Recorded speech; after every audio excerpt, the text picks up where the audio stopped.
Last night we heard the impassioned plea from the heads of the three most powerful editorial pages in Massachusetts to remove obstacles to the accessing of public records. Tonight we're hearing from the man who administers the law. If you didn't catch us last night, here's a little bit of the discussion after I asked those editors from the Globe, the Herald, and Patriot Ledger whether the problem is with Secretary of State Bill Galvin or whether it's the law itself. Here's what they said.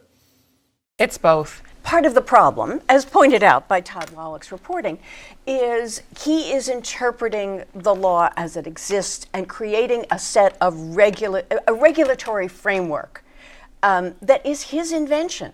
Mm-hmm. There are exemptions in the law. There's an exemption for personnel records. That's how these the police arrests are being kept behind. He's suggesting they're personnel records and leaving it to the discretion of the local police chiefs to decide whether or not to release this stuff, correct? He has just driven a truck through an already bad law. Up until 2012, the arrest records were public once there was an arrest and until the arraignment. And now that's all changed. He'll be here tomorrow night. What's his explanation, Ellen Clegg, as to why he was for it before he was against it? I don't know his explanation, actually. I think it was no comment. We'll actually hear to comment as the man himself, Secretary of State Bill Galvin. Secretary, thank you so much for being here. Everybody I've spoken to agrees the law is weak. Including me. Do you agree? I know that we'll get to the law in a second. Do you agree that at least you were some part of the problem, Bill Galvin? No. I mean, in this case, clearly we had a law that relating to the Quarry Law, which is the law relating to police records and arrest records, which we had liberally interpreted as not including arrest material such as mugshots. Then we were called by Quarry, and the Quarry board, and said, you're interpreting it wrong. This is our interpretation. Arrest is from the time, at that point it becomes particular, and the Quarry Law, which is a privacy protection for those in the criminal system, applies. They told us that. We then consulted with the then Attorney General and her personnel. They agreed with that interpretation, so we're stuck with this law. And I know that the current Attorney General has opined that this is the current state of the law. Well, she said something like that on Boston Public Radio with me today. So when you said, for example, it was solely within the discretion of the police commissioner in Boston whether or not to provide information on 5 cops caught driving drunk, your position is that's the law that forced you to do that? That is exactly what Quarry says. And it's across the board. You think the legislature intended Quarry to cover situations like that? That was their goal? Unfortunately, Quarry believes it does. The Quarry board does, and that's what we're up against. But I'd rather solve the problem than get into rhetorical... well, we're going to solve the problem a la Bill Galvin in a minute, but I'm going to stay with you for a minute. Putting what you're obliged to do by the law, there's some systemic criticisms of you, too. The Globe says, one, it takes months for you to make decisions in these cases. Well, let me go through all 3 if I can. Number 2, that in only 27, 1 out of 4 of the cases, do you grant the appeal. And most damning, at least I think, Bill Galvin, is you haven't referred even one case to the one order to the Attorney General in almost 5 years. How do you defend that? Well, let me start with that. The problem with references to the Attorney General is they went nowhere. And in fact, interestingly enough, on a police case back in 2003, when Attorney General Riley was there, he didn't only not agree with our belief that the public records relating to police ought to be made public, he took the opposite position, and the Worcester Telegram had to sue, and the Supreme Judicial Court finally said we were right and he was wrong. So you gave up, essentially? No, we consulted with the Attorneys General and with Attorney General Coakley afterwards, and what we discovered was very often the Attorney General had higher priorities than pursuing this matter. Now, what's more important than either of those points is this. The new Attorney General reached out to me, and I was delighted she did, to talk about what we can do. And this is long before the current controversy. And I said, I'm wide open. Let's talk about it. Whether it's a designated person or some process by which we can be sure there'll be prompt and effective enforcement of these rulings, I'm for it. Okay, so I want to discuss about your ideas. But I would like to get back to the statistics, because the statistics, 27% that is absolutely wrong. Of the appeals. They're factually wrong? Yeah, factually wrong. They did not include, at the time, those cases that were resolved by agreement. So it was only those that were absolutely contested. Remember, these are appeals. Since the first of the year, of this calendar year, 2015, 83% of the decisions have been in favor of the requesters, 83%. Lastly, regarding time, I constructed on my website a system that allows people to track their appeals, and in general, it's within a 90-day period, all of them are resolved. One more thing about you before we get to how you change the law. Your office refused the request for a video of a public school board meeting in Abington where this board member is doing this magic trick with a bra.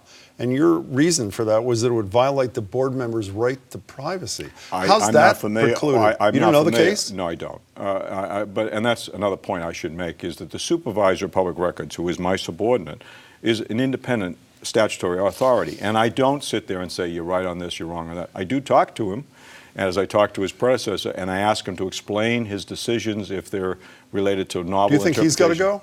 No.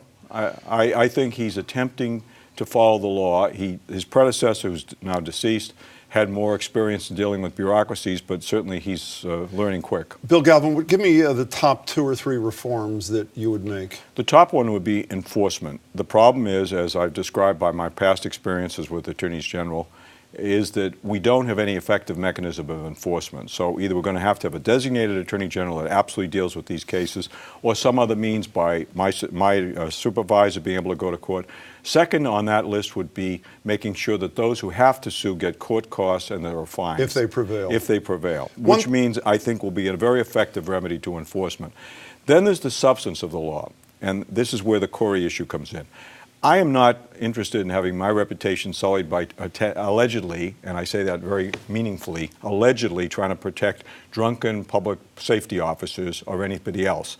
So if there's a belief that the Quarry Law is being abused, then I think we ought to amend it. I would point out, however, that very often those that are seeking information under Quarry aren't the media.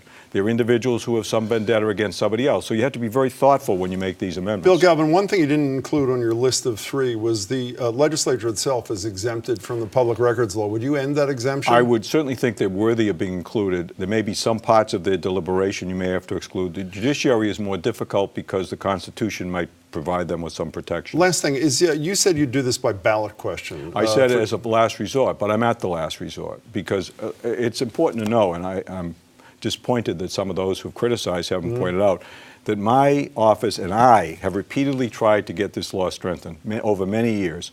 I'm delighted it's sunshine with the legislature. With whom in the legislature? With everybody. In fact, the last significant meeting we had was during the 2009 reform effort after the DeMacy conviction, and we pressed very hard to get that included, and then we were immediately denied.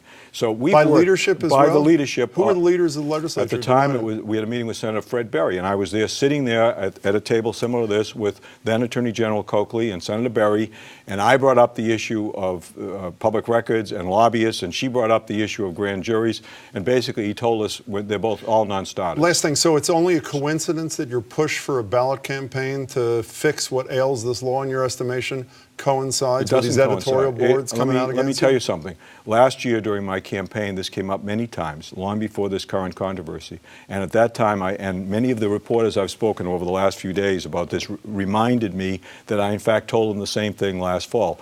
I'm frustrated because I want this resolved, and I know how to fix it. It's enforcement. If we want to revisit the exceptions to the law, I believe we should, certainly in some of these abuse cases.